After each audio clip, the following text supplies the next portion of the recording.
I will never find another lover sweeter than you. I will never find another lover more precious than you. So the one thing that he did say was, he said that, you guys had an incredible love for God. And just as that was true 25 years ago, I believe that that is still true today.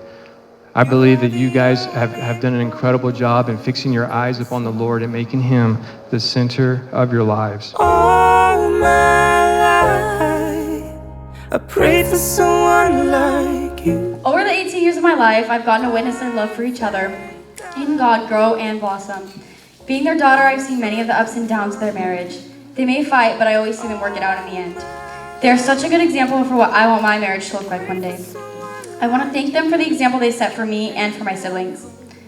Dad, thank you for showing us what it's like to love your wife, to treat her like a woman, and for doing it in such a godly way.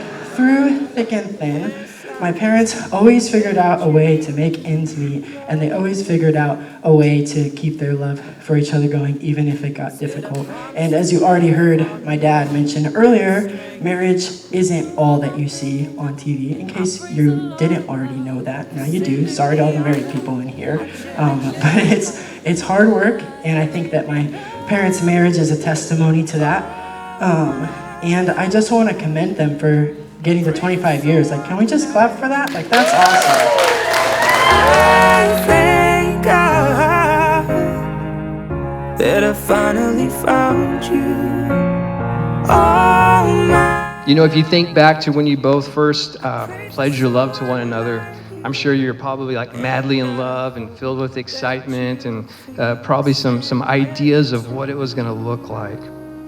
Now 25 years have gone by, and you have faced challenges of raising kids, sending kids off to colleges, transferring between different jobs, doing a mortgage. All sorts of changes have happened over the last several years.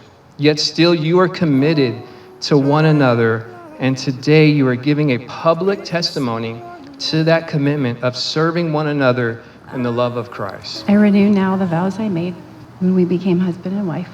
I, Shaunna Marie Shamoon, take you, Jamil Robin Shamoon, to be my husband, to have and to hold, from this day forward, for better, for worse, for richer, for poor, in sickness and in health, to love and to cherish, till we are parted by death. This is my solemn vow. What would I do without your smart mouth? Drawing me in and you kicking me out. Got my head spinning, no kidding, I can't pin you down. What's going on in that beautiful mind? I'm on your magical mystery ride, and I'm so dizzy, don't know what hit me, but I'll be alright. Jamil, over the past 25 years, we have walked the road of both riches and scarcity. We have tasted the tears of sickness and rejoiced in times of health. We have loved and aimed to cherish, even when being loving did not come easy. We have seen our share of worse days, but walked uncountable great days. Committed. It's how you and I describe our relationship, and I've grown to love that. There's so many other ways we could describe our marriage, but committed. It's not a feeling, it's what we do, it's who we are. I renew now the vows I made when we became husband and wife.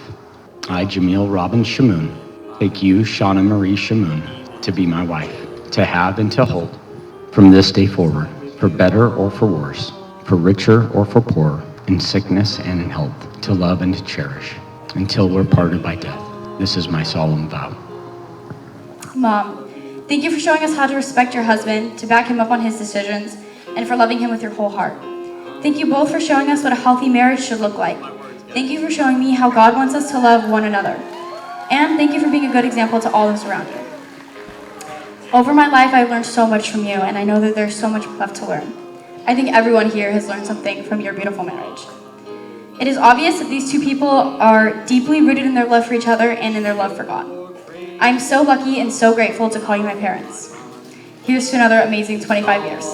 Shaunna, I make these vows to you in front of God and these witnesses.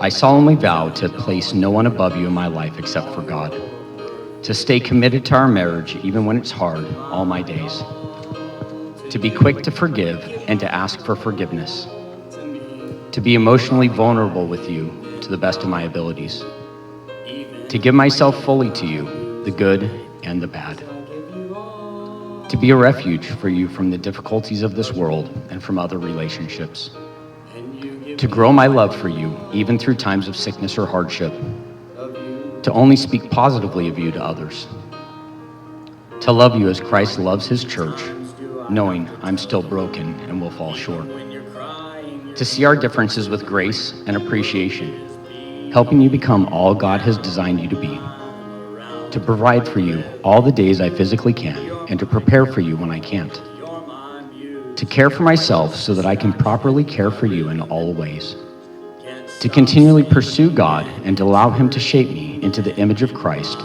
for you and our children. All of these things I vow as long as I live, with God as our bond and you as my wife. I love you. When I first saw you, I saw love. And the first time you touched me, I felt love. And after all this time, when Jimmy was 18 and he came to me and he says he wants to get married, I said, like hell you do, you're only 18. I could not persuade him. I tried. But, so I thank God he proved me wrong. And that is what I wanted. That's all I wanted for him and Shaunna, is to be able to be happy. And now my son has made me proud. I love you all. I'm glad you all are where you are now. I love you.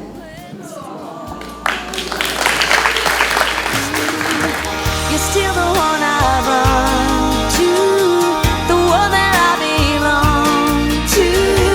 You're still the one I want for life. You're still the one that I love, the only one I dream of. You're still the one I kiss goodnight. I promise to remain committed to God, committed to our marriage, committed to our family, committed to the mission of which we are called. I promise to be your adventure buddy for as long as I'm able. I promise to continue to be faithful to you, both physically and emotionally, sharing the most intimate parts of myself with only you. I promise to allow God to work in you the way he desires, and to do my best to not intervene out of my own selfish ambition. I promise to try to give grace and forgiveness as much as I desire to receive it. I promise to remind myself of who you are when things get tough. And I promise to remind you of who you are when the world or circumstances tell you something false. I promise to listen to your dreams and will do what I can to support you in continuing to accomplish them. And as Pastor Vigivino said at our first wedding, I promise to bake you a cake once in a while. Lastly, I promise that despite my greatest efforts, I will most likely fail you in some aspect. But my hope will remain in God, who will never fail you and will work things for good despite my weaknesses. Jamil, I love you, and I'm truly expectant for the beautiful things that are yet to come. Having witnessed your vows of love towards one another, it's my joy to once again present to you Mr. and Mrs. Shamoon.